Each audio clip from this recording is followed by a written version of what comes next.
Saudara-saudara yang terkasih di dalam Tuhan, kita ketemu kembali.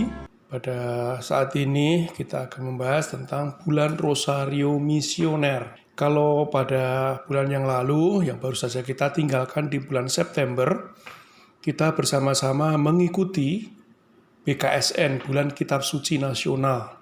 Dan pada bulan Oktober ini, kita masuk pada bulan Rosari. Tentu kita tahu bahwa di dalam satu tahun, kita mengikuti 2 kali bulan yang memang dikhususkan kepada Bunda Maria. Yang pertama adalah bulan Mei, yaitu bulan Maria, dan yang kedua adalah bulan Oktober yang disebut sebagai bulan Rosario. Tentu kita mempertanyakan di dalam diri kita, apa sih perbedaannya bulan Mei dengan bulan Oktober yang kedua-duanya toh sama-sama digunakan untuk menghormat pada bulan Maria. Saudara terkasih dalam Tuhan, bulan Mei kita menghormati Maria sebagai bulan Bunda Allah, sehingga disebut sebagai bulan Maria. Sedangkan bulan Oktober ditetapkan sebagai bulan Rosario untuk mengenangkan kekuatan berdoa kepada Allah melalui Maria dengan sarana Rosario. Dan bulan Oktober sebagai bulan Rosari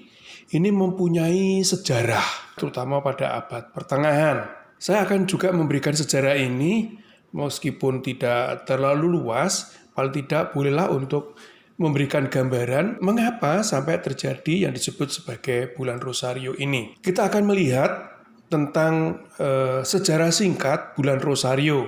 Yang pertama kita melihat pada masa abad pertengahan ketika saat itu Paus Pius ke-5, dan ketika Paus ini melaksanakan pemerintahannya, terjadi ekspansi besar-besaran dari daerah Eropa Timur. Paus sebagai pejabat Katolik sekaligus sebagai pejabat pemerintahan ada kepedulian untuk mempertahankan negaranya dari ekspansi ini. Maka Paus membentuk sebuah kayak komite keselamatan begitu, lalu mengejak negara-negara yang notabene adalah negara-negara Kristen untuk bersama-sama menjaga negaranya dari ekspansi Ottoman ini. Dan juga mengajak kepada umat Allah untuk berdoa Rosario. Dan sebuah hasil yang luar biasa, yaitu pada tanggal 7 Oktober 1571, Paus Pius bersama dengan tentaranya bisa menggagalkan ekspansi dari Ottoman ini. Sebuah daerah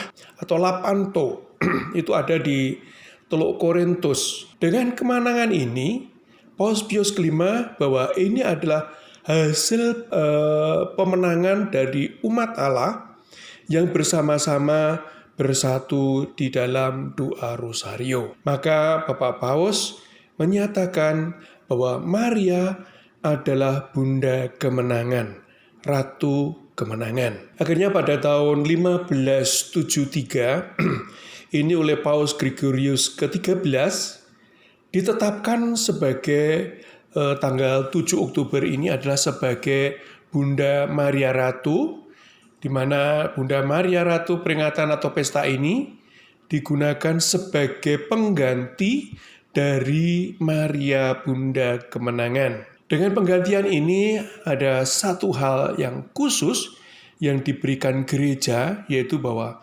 tujuan utama bahwa kita hidup di dunia ini bukan untuk berperang, tetapi untuk saling damai. Maka peranan Bunda Maria bukan sebagai peranan Bunda pemenang, akan tetapi Maria sebagai Ratu Rosari. Kita diajak berdoa untuk apa? Untuk menuju dunia yang damai. Tahun 1716, Paus Clement ke-11 ini mengajak kepada seluruh umat Katolik, kalau pada Gregorius ke-13 itu doa kepada Bunda Maria itu hanya dikhususkan kepada gereja-gereja yang altarnya itu didedikasikan kepada Bunda Maria, maka pada Clemens ke-11 memperluas.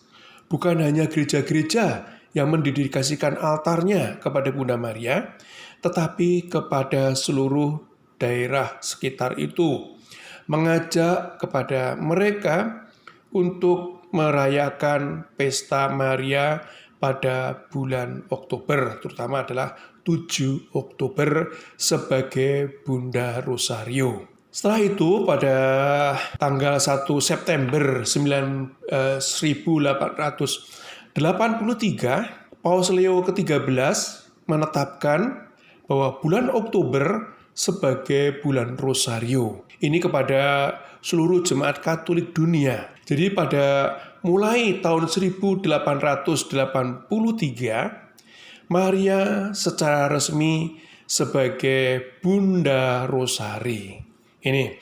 Jadi sejarah singkatnya adalah itu. Jadi mulai dari Pius kelima yang ingin mempertahankan daerah, terutama daerah Eropa Timur dari pendudukan Ottomans, Turki. Ottoman dikalahkan di Lepanto, di daerah Semenanjung atau Teluk Corinthus. Lalu tahun 73 itu Gregorius ke-13 itu mengajak terutama untuk gereja yang altarnya itu didedikasikan kepada Bunda Maria untuk merayakan 7 Oktober sebagai Bunda Ratu Rosari yang menggantikan Maria sebagai Ratu Kemenangan. Lalu 1716 itu oleh Paus Clement ke-11 memperluas ke seluruh daerah itu untuk merayakan untuk tanggal 7 Oktober sebagai perayaan, bukan hanya untuk gereja yang mendedikasikan pada Bunda Maria. Lalu tanggal 1 September 83, Leo ke-13 menetapkan ke seluruh dunia sebagai bulan Rosari untuk tanggal 7 Oktober. Itu untuk pada abad-abad pertengahan. Lalu kepada abad 2000, kita bisa melihat bagaimana Santo Yohanes Paulus II memberikan suatu hal yang besar. Kalau sebelumnya Rosario itu hanya ada 3 peristiwa, pada zaman Yohanes Paulus II menambahkan 1 peristiwa, yaitu peristiwa terang. Mari kita lihat bagaimana pemikiran dari Santo Yohanes Paulus II.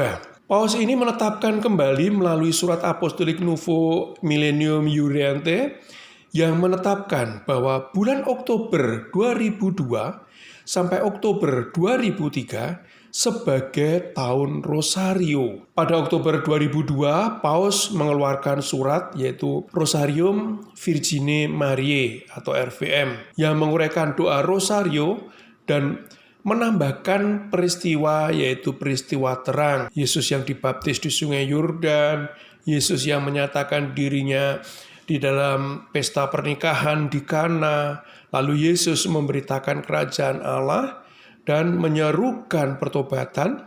Yesus menampakkan kemuliaannya dan Yesus menetapkan Ekaristi. Ajaran Yohanes Paulus II tentang Rosario ini yang merupakan ungkapan perjalanan hidup Kristiani yang tentunya ini berpusat pada Kristus dan menjadikan ini semua adalah sebagai ringkasan, ya, sebagai ringkasan tentang pesan Injil atau mungkin lebih bahasanya adalah kompendium pesan Injil. Rosario adalah ajakan kepada kita semua untuk menapakin jalan Maria dan mengkontemplasikan sebuah bentuk kontemplasi, ya, renungan yang secara terus-menerus dan mendalam ini tentang Yesus yang bersamanya berarti masa kenangan atau memoria yang bukan hanya mengingatkan kejadian masa lampau tetapi juga menghadirkan karya penyelamatan Allah pada masa kini. Paus ini mengajak bahwa dengan berrosario kita bersama-sama menapakin jalan keselamatan Tuhan. Bukan hanya mengenangkan peristiwa keselamatan itu, tetapi juga menghadirkan keselamatan itu pada saat ini. Kehadiran Kristus pertama-tama dihadirkan melalui liturgi, ya, melalui Ekaristi, yang di dalamnya adalah mengenangkan perjamuan malam terakhir dan wafat Kristus di kayu salib. Rosario pun menyingkapkan peristiwa penebusan yang sama tentunya, ya, dengan peristiwa hidup kematian, dan juga kebangkitan Kristus. Karena semua peristiwanya menyangkut masalah keselamatan itu. Konstitusi tentang liturgi, yaitu Konstitusi Sacrosanctum Concilium, memberikan sebuah amanat bahwa hidup rohani tidak hanya mencakup seluruhnya itu dengan hanya ikut serta di dalam liturgi, terutama hanya di dalam Ekaristi. Memang Ekaristi adalah sebagai puncaknya. Tapi kita tidak hanya berhenti pada liturgi Ekaristi, tetapi bahwa hidup rohani juga dihidupi dengan doa-doa kita yang di dalam bentuk kesendirian, doa pribadi. Doa Ekaristi adalah sebagai puncaknya, ya, sebagai puncaknya. Kalau itu sebagai puncak, berarti ada yang di bawah puncak itu, yaitu apa? Dari perbuatan-perbuatan kita, dari doa-doa kita yang secara pribadi di tempat tersembunyi. Kalau Kristus mengatakan itu ya. Paulus mengatakan bertekun di dalam doa. Nah, bertekun di dalam doa itu bisa berkumpul berjemaat, yaitu yang di dalam Ekaristi, maupun berdoa secara pribadi. Dengan apa? Salah satunya adalah dengan kontas atau rosario. Bapak Ibu, dengan demikian, Santo Yohanes Paulus II menambahkan peristiwa rosario dengan peristiwa terang, karena melalui kehidupan pelayanan Yesus ini, kita sungguh-sungguh diajak untuk berkontemplasi bersamanya. Bersama Yesus, bersama Maria, terutama adalah Yesus sebagai puncak pewahyuan Allah. Kita mengkontemplasikan itu. Kita memberikan sebuah jawaban sebagai iman. Kalau dulu wahyu Allah telah mewahyukan kepada kita melalui Yesus dengan keselamatan Yesus, maka kita bersama Yesus, bersama Maria mengkontemplasikan keselamatan itu di dalam doa, dalam peristiwa-peristiwa rosario suci. Inspirasi peristiwa terang sebenarnya ini adalah juga berasal dari Kristus sendiri yang mengatakan bahwa selama aku ada di dalam dunia ini, aku adalah terang dunia. Yohanes bab 9 ayat 5. Lalu melalui peristiwa terang dalam rosario, kita juga memasuki sebuah pintu gerbang menuju keselamatan dan kedalaman hati Kristus. Samudera raya, samudera yang luas dan dalam, di dalam apa? Di dalam sukacita dan terang, dan juga di dalam penderitaan dan kemuliaan Tuhan. Jadi, melalui peristiwa terang, kita mengikuti semua alur bagaimana Allah menyelamatkan melalui Kristus, ya, melalui Kristus. Jadi di sini kedalaman kasih Allah yang dinyatakan di dalam kasih Kristus, bak samudra yang luas, yang dalam, yang begitu memancarkan terang, dan juga di dalamnya juga ada penderitaan dan sekaligus kemuliaan. Semua dirangkum di dalam kehidupan Kristus yang diwartakan juga di dalam peristiwa-peristiwa rosario. Ini, Bapak Ibu, saudara terkasih dalam Tuhan, itu perjalanan tentang rosario, sejarah singkat tentang bulan rosario. Nah, kita mencoba sekarang melihat spiritualitasnya. Spiritualitas utamanya kita mengambil dari Yesaya bab 6. Di situ tentang panggilan Yesaya. Panggilan Yesaya di sini ada hal yang sangat unik bila kita bandingkan dengan panggilan untuk zaman-zaman kenabian sejamannya atau zaman nabi-nabi besar. Yesaya memberikan spiritualitasnya, yaitu bahwa ini aku, utuslah aku. Itu Yesaya bab 6 ayat 8. Coba sekarang kita bandingkan tentang panggilan Yesaya ini dengan panggilan para nabi yang lain. Misalnya Yeremia, Yeskiel, dan juga Hosea. Saya mengambil 3 peran itu ya. Ini pertama, kalau kita melihat di sini, pertama-tama kita akan melihat dulu Yesaya untuk bisa membandingkan dalam ketiga nabi itu. Kita akan membaca Yesaya secara pendek ya, bagian yang pendek tentang panggilan Yesaya supaya kita tahu gambarannya. Yesaya bab 6. Dalam tahun matinya Raja Uzia, aku melihat Tuhan duduk di atas tahta yang tinggi dan menjulang, dan ujung jubahnya memenuhi bait suci. Para serafin berdiri di sebelah atasnya, masing-masing mempunyai 6 sayap. 2 sayap dipakai untuk menutupi muka mereka, menutupi muka.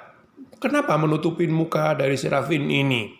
Kita tahu bahwa Allah bagi ciptaan lain yang tidak mampu untuk memandang Allah. Karena apa? Karena besarnya Tuhan. Manusia pun juga tidak mampu. Serafin juga tidak mampu. Maka digunakan untuk apa? 2 sayapnya untuk menutupi wajahnya. Lalu 2 sayap untuk menutupi kakinya. Dan 2 sayap lagi dipakai untuk terbang atau dipakai untuk melayang-layang. Dan mereka berseru seorang kepada seorang. Katanya, "Kudus, kudus, kuduslah Tuhan semesta alam. Seluruh bumi penuh kemuliaannya." Lihat, ini sebuah bentuk sastra ya. Yang serafin ini dibentukkan sebagai manusia, personifikasi, dimanusiakan. Ini, apakah serafin itu sebagai malaikat itu kayak manusia? Kita sendiri juga tidak tahu. Ini sebuah bentuk gambaran supaya apa? Kita bisa memahaminya. Allah pun juga dipersonifikasikan, duduk di singgasana, jubahnya menjuntai sampai menyentuh bait suci. Nah ini, apakah Allah itu pakai jubah? Jadi sebuah bentuk sastra personifikasi. Maka bergoyanglah atas ambang pintu disebabkan suara orang yang berseru itu, dan rumah itu pun terpenuhi dengan asap. Lalu kataku, ini kata Yesaya, "Celakalah aku binasa, sebab aku ini seorang yang najis bibir, dan aku tinggal di tengah-tengah bangsa yang najis bibir. Namun mataku telah melihat Sang Raja, yakni Tuhan semesta alam." Yesaya merasakan bahwa dirinya adalah orang yang najis bibir, hidup bersama di tengah-tengah yang najis bibir, ya, bersama dengan orang-orang sebangsanya yang najis bibir. Dan dia harus melihat kemuliaan Tuhan yang begitu besar. Serafin pun melihat Allah itu menutup dengan sayapnya. Apalagi Yesaya yang merasa bahwa dirinya berdosa, hidup bersama orang-orang yang najis bibir. Tapi seorang dari serafin itu terbang mendapatkan aku. Di tangannya ada bara yang diambilnya dengan sapet atau penjepit dari atas mezbah. Jadi ada seorang serafim, personifikasi tadi, ada satu serafim yang dengan penjepit mengambil bara. Ia menyentuhkannya kepada mulutku serta berkata, "Lihat, ini telah menyentuh bibirmu. Maka kesalahanmu telah dihapus dan dosamu telah diampuni." Yesaya mulutnya yang najis telah dihanguskan dengan kesucian Tuhan. Dengan kesucian Tuhan, bara Tuhan, dengan panas Tuhan. Jadi bara itu melambangkan apa? Melambangkan sebetulnya kebesaran Tuhan, kesucian Tuhan, yang bahkan bisa menghapuskan dosa-dosa dari Yesaya. Lalu aku mendengar suara Tuhan berkata, "Siapakah yang akan kuutus dan siapakah yang mau pergi untuk aku?" Lalu Yesaya menjawab, "Ini aku, utuslah aku." Bahwa apa yang disucikan Tuhan yang akhirnya membuat bahwa Yesaya yang berdosa mau menjalankan apa yang diperintahkan Tuhan. Yesaya menyadari bahwa dia sudah mendapatkan hidup baru, yaitu hidup sebagai orang yang disucikan oleh Tuhan, maka dia juga sanggup untuk melaksanakan apa yang dikehendaki Tuhan. Nah, Bapak Ibu, sekarang coba kita bandingkan dengan Yeremia. Kalau Yesaya tadi itu mulai bab 6, firman Tuhan datang kepadaku bunyinya, "Sebelum aku membentuk engkau dalam rahim ibumu, aku telah mengenal engkau, dan sebelum engkau keluar dari kandungan, aku telah menguduskan engkau. Aku telah menetapkan engkau sebagai nabi bangsa-bangsa." Bab 1 ayat 4 sudah mewartakan tentang panggilan Yeremia. Bahkan mulai dari kandungan, Yeremia dipanggil, dikuduskan, dijadikan sebagai nabi bukan ketika setelah mereka lahir. Menurut penulis dari Yeremia ini, yaitu bahwa Yeremia dipanggil mulai semenjak dia ada di kandungan ibunya. Maka aku menjawab, Tuhan Allah, sesungguhnya aku ini tidak pandai bicara, sebab aku ini masih muda. Ini juga menunjukkan bahwa Yeremia ini juga tidak yakin. Karena dirinya itu masih muda, dia tidak pandai berbicara.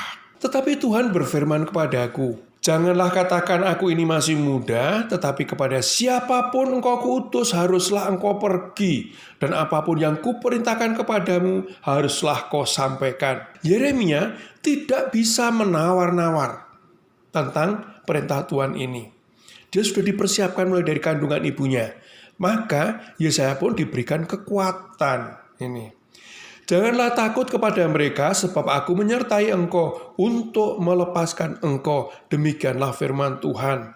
Lalu Tuhan mengulurkan tangannya dan menjamah mulutku. Tuhan berfirman kepadaku, sesungguhnya aku telah menaruh perkataan-perkataanku ke dalam mulutmu. Partisipasi Allah lagi. Yeremia yang merasa takut, dia masih muda, tidak pandai berbicara, tapi Tuhan melaksanakan sendiri firman-Nya.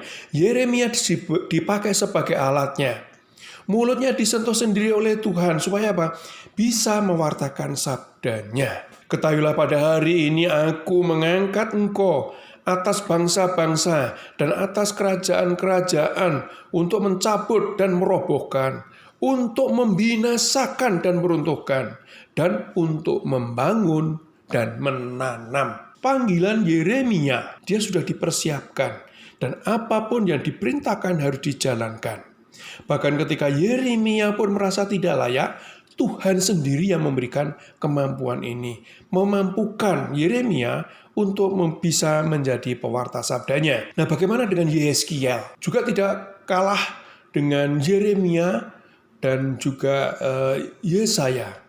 Yeskiel ini juga bab 2 ya. Kalau Yeremia tadi bab 1, Yeskiel itu bab 2. Sedangkan Yesaya, saya ingatkan tadi adalah bab 6. Firman-Nya kepadaku, hei anak manusia, aku mengutus engkau kepada orang Israel, kepada bangsa-bangsa yang pemberontak, yang telah memberontak melawan aku, terhadap aku sampai hari ini juga. Dua nabi yang depan tadi, termasuk Yeskiel, latar belakangnya adalah bangsa-bangsa yang memberontak dengan Tuhan. Bangsa Israel ketika Nabi Yeskiel ini juga sudah tidak taat kepada Tuhan. Kepada keturunan inilah yang keras kepala, tegar hati, atau dalam teks yang lain mengatakan tegar tengkuk. Aku mengutus engkau dan harus kau katakan kepada mereka, beginilah firman Tuhan Allah. Dan baik mereka mendengarkan atau tidak, apakah dia mendengar atau tidak, sebab mereka adalah kaum pemberontak. Mereka akan mengetahui bahwa seorang nabi ada di tengah-tengah mereka. Dan engkau anak manusia, kata-kata anak manusia, diingatkan kembali akan PKSN yang kemarin, yaitu siapa? Yesus sendiri dikatakan sebagai anak manusia. Dan engkau anak manusia jangan takut melihat mereka, maupun mendengarkan kata-katanya. Biarpun engkau di tengah-tengah onak dan juga duri, dan engkau tinggal dekat kalajengking. Jangan takut mendengarkan kata-kata mereka, dan janganlah gentar melihat mukanya, sebab mereka adalah kaum pemberontak. Jadi anak manusia pun yang dialami oleh Yesus ya, sama saja harus berhadapan dengan Farisi yang tegar tengkuk juga, yang sudah tidak mempercayai Allah lagi, meskipun dia percaya, namun tidak melakukan perbuatan-perbuatan sesuai kehendak Allah. Dan anak manusia ini menderita juga, yang dialami Yesus juga menderita, tetapi justru anak manusia ini nantinya menjadi raja atas segala bangsa pada akhir zaman. Di situ memisahkan antara domba dengan kambing. Tetapi sekaligus bahwa anak manusia yang dibawa Yesus, yang diperankan oleh Yesus, ini hadir bagi orang-orang yang tertindas, orang-orang yang ada di dalam penjara, orang-orang yang kelaparan, orang yang kecil. Sehingga di situ Yesus mengajak kepada kita supaya kita juga memperhatikan mereka. Karena dengan memperhatikan mereka, juga memperhatikan Yesus. Melayani mereka, juga melayani Yesus. Mereka harus ngomong, mereka harus berbicara, mereka harus mengajak umatnya untuk apa? Untuk bertobat. Ayat 7, sampaikan perkataan-perkataanku kepada mereka, baik mereka mau mendengarkan atau tidak. Ini. Jadi baik dia itu mau ataupun tidak, tetap katakan ya, tetap katakan. Demikian juga yang dilakukan Yesus. Mau mendengar atau tidak, silakan. Tapi nanti pada akhir zaman aku akan memisahkan engkau sebagai kambing ataukah sebagai domba. Ini yang dialami oleh Yehezkiel. Perbandingan yang ketiga itu adalah Hosea. Kalau yang 3 nabi tadi mewartakan dengan mulutnya, Hosea lain sama sekali dengan kehidupannya. Kehidupan apa? Kehidupan rumah tangganya. Hosea disuruh menikah dengan orang-orang Sunda, disuruh mengawini orang Sunda. Bab 1 ayat 2 ini juga bab 1 ya. Juga bab 1. Ketika Tuhan mulai berbicara dengan perantaraan Hosea, berfirmanlah ia kepada Hosea, pergilah dan kawinilah seorang perempuan sundal. Kawinilah perempuan sundal. Orang sundal itu maksudnya, kalau saat-saat ini orang mengatakan, kawinilah seorang pelacur gitu loh. Dan peranakanlah anak-anak sundal, anak-anak pelacur. Karena negeri ini bersundal hebat dengan membelakangi Tuhan. Pemerintahan saat itu, raja-raja dan orang-orangnya, pemerintah-pemerintahnya telah bersundal. Maksudnya apa? Telah mengingkarkan dirinya, mempercayakan kepada negara-negara yang lain yang mungkin merasa nanti akan bisa melindunginya. Maka pergilah ia, maksudnya adalah Hosea. Jadi dia mengawini Gomer, seorang pelacur, seorang sundal. Lalu mengandunglah perempuan itu dan melahirkan baginya seorang anak laki-laki. Kemudian berfirmanlah Tuhan kepada Hosea, berilah nama Yesreel. Ternyata nama Yesreel ini mempunyai sebuah arti. Sedikit waktu lagi, maka aku akan menghukum keluarga Yehu karena hutang darah Yesreel, dan aku akan mengakhiri pemerintahan kaum Israel. Makna dari nama Yesreel ini adalah pengakhiran atau mungkin peruntuhan kerajaan Israel. Maka pada waktu itu aku akan mematahkan busur panah Israel di lembah Yesreel. Lalu perempuan itu akhirnya mengandung lagi dan melahirkan seorang anak perempuan. Berfirmanlah Tuhan kepada Hosea.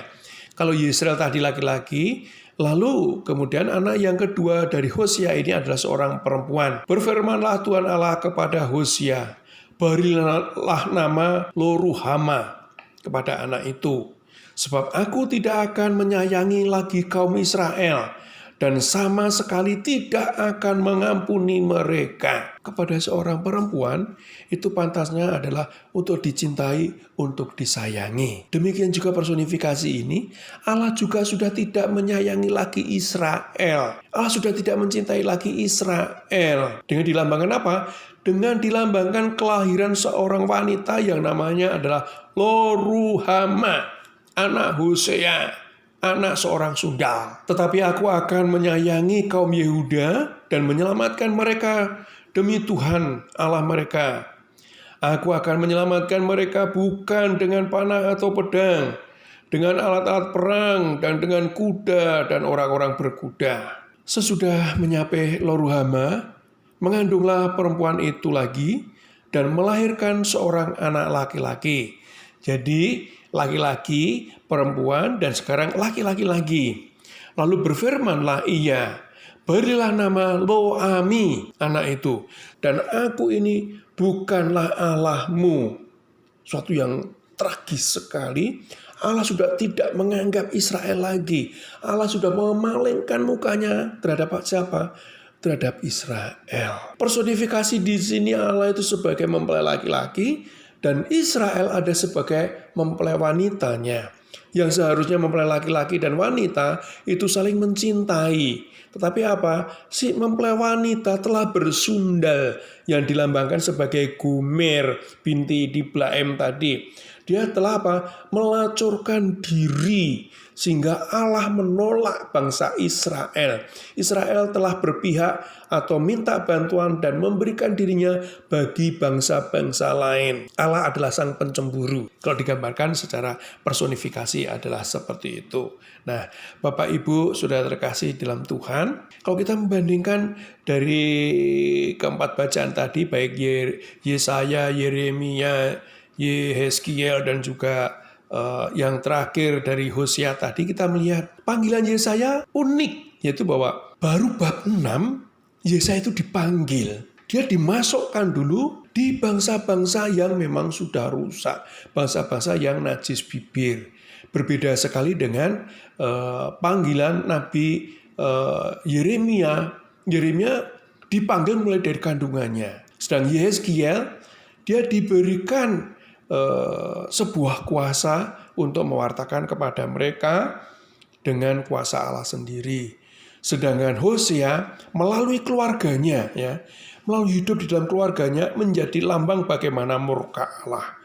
Sehingga Hosea biasa disebut sebagai Nabi murka Tuhan. Kita telah membandingkan itu. Ini menjadi sebuah bentuk spiritualitas, maka apapun yang diperintahkan Tuhan, kita jalankan. Sebagaimana Yesaya juga mengatakan setelah dia dikuduskan, ini aku, utuslah aku Tuhan. Sehingga kita menjadi pewarta-pewarta Injil. Sebagai pewarta-pewarta Injil Tuhan. Saudara terkasih di dalam Tuhan, bersama-sama menyimak dari pertama sampai terakhir tadi, kita mendapatkan sebuah bentuk gambaran, yaitu bahwa bagaimana Allah sungguh-sungguh mencintai umatnya, ya. Allah itu memberikan dirinya bagi umatnya. Hanya persoalannya, kita ini bisa membalas cinta Tuhan itu apa tidak? Apakah kita ini justru seperti bangsa Israel yang sudah meninggalkan Allah, sudah melacurkan diri kita kepada bangsa-bangsa yang lain. Kita mempercayakan pada bangsa-bangsa yang lain. Saat ini kita dipanggil Tuhan untuk berperang. Kita juga diajak untuk berperang. Kalau dulu pada zaman Pius kelima itu berperang melawan Ottoman, saat ini pun kita juga dipanggil Tuhan untuk berperang. Bukan dengan ekspansi manusia, tetapi berperang melawan kejahatan-kejahatan manusia juga, berperang melawan kemiskinan, berperang melawan ketidakadilan, berperang melawan pengrusakan lingkungan, juga berperang melawan kemiskinan.